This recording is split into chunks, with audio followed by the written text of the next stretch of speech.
React Native, un composant est un élément fondamental de l'interface utilisateur d'une application. Il peut être défini comme une fonction ou une classe qui retourne les éléments React pour décrire l'apparence et le comportement de l'interface utilisateur. Les composants sont utilisés pour organiser et encapsuler la logique de l'interface utilisateur de l'application en blocs autonomes, réutilisables et modulaires. Je vais vous montrer l'interface d'une application, l'écran. Voilà, tout ce que vous voyez sur l'écran de l'émulateur là, c'est l'interface utilisateur. Cet écran comporte un composant. Ce composant regroupe d'autres sous-composants.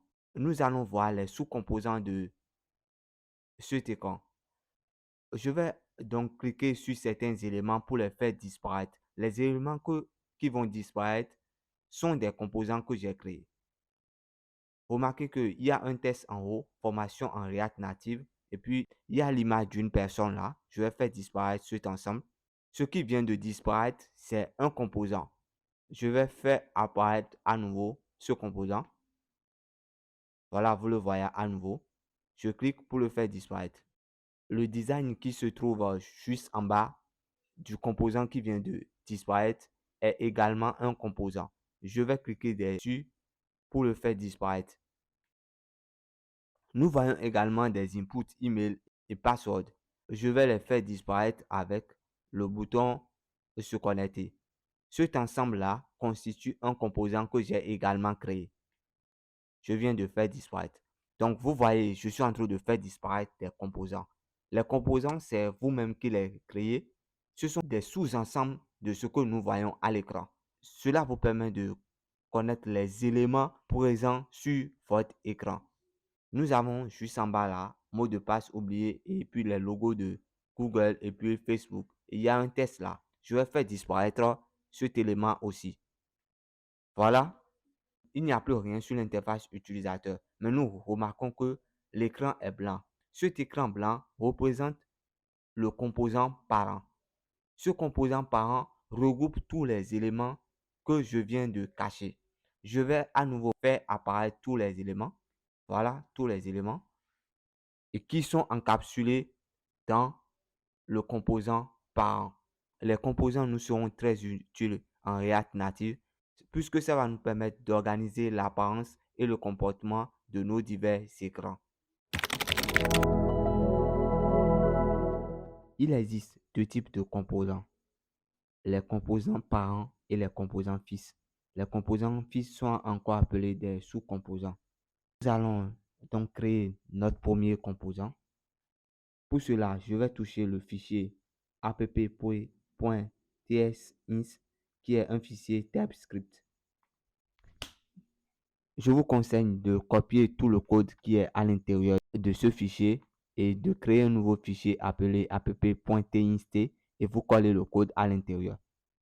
Vous revenez dans le fichier app.tsins et vous supprimez tout le code à l'intérieur. Maintenant, nous allons créer notre premier composant. Le composant que nous allons créer sera le composant parent. Le composant parent doit avoir le même nom que le fichier que vous avez créé. Ici, notre fichier s'appelle app. Du coup, notre composant qu'on aura à créer va également s'appeler app. Dans tout fichier React Native que vous allez créer, vous allez d'abord faire import React from React. Et ensuite, vous décalez, vous sautez 5 lignes comme ça. Et maintenant, vous écrivez fonction.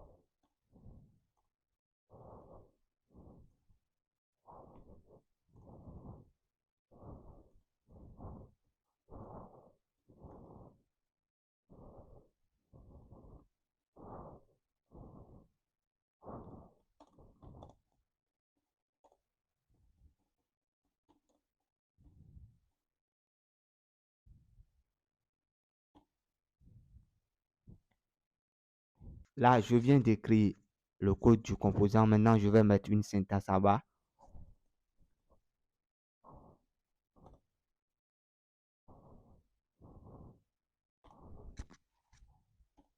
Maintenant, je fais CTRL S pour enregistrer. Après avoir fait CTRL S, je devais en principe changer le nom du fichier. Ça ne sera plus .typescript-js. JavaScript, c'est un fichier JavaScript. Maintenant, je l'enregistre, CTRL S, et je pars dans notre émulateur. Vous voyez sur l'émulateur le code précédent qui était là. Le code qui affichait les éléments de React en anglais n'est plus là. On voit le texte que j'ai écrit. Ceci est notre composant parent. Je vais à présent expliquer. À la ligne 1, j'importe React depuis la bibliothèque de React. Et puis à la ligne 2, j'ai importé, disons, des balises. Nous verrons plus tard c'est quoi les balises. Et concernant le composant parent lui-même, il débute à la ligne 8. J'ai écrit fonction app. App, c'est le nom de notre composant.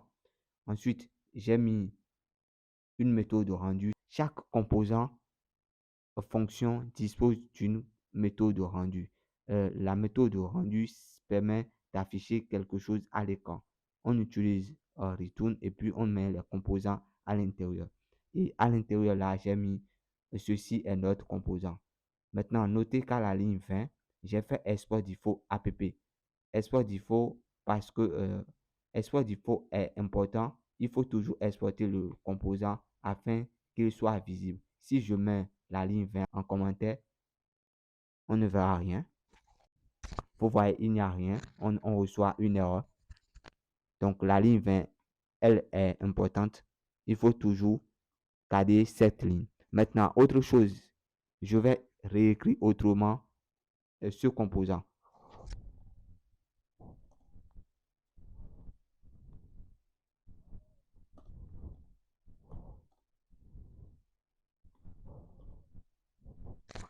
Là, j'ai mis export default en même temps que je crée le composant et j'ai mis la ligne 20 qui faisait export default en commentaire. Donc, vous avez le choix d'exporter le composant au même moment que vous le créez ou de le faire tuer plus tard.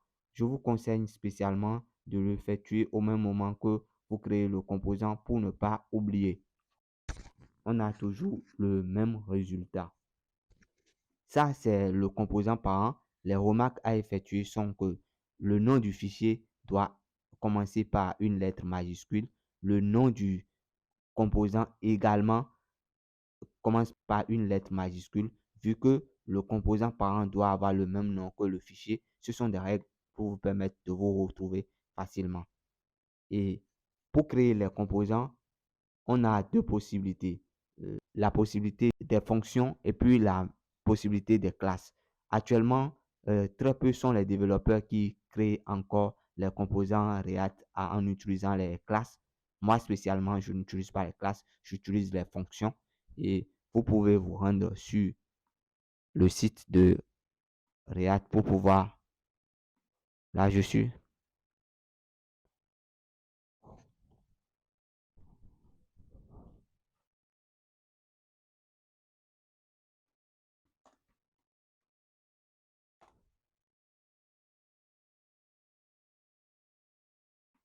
Je passe sur le site de React et pour qu'on puisse voir un peu comment ils utilisent.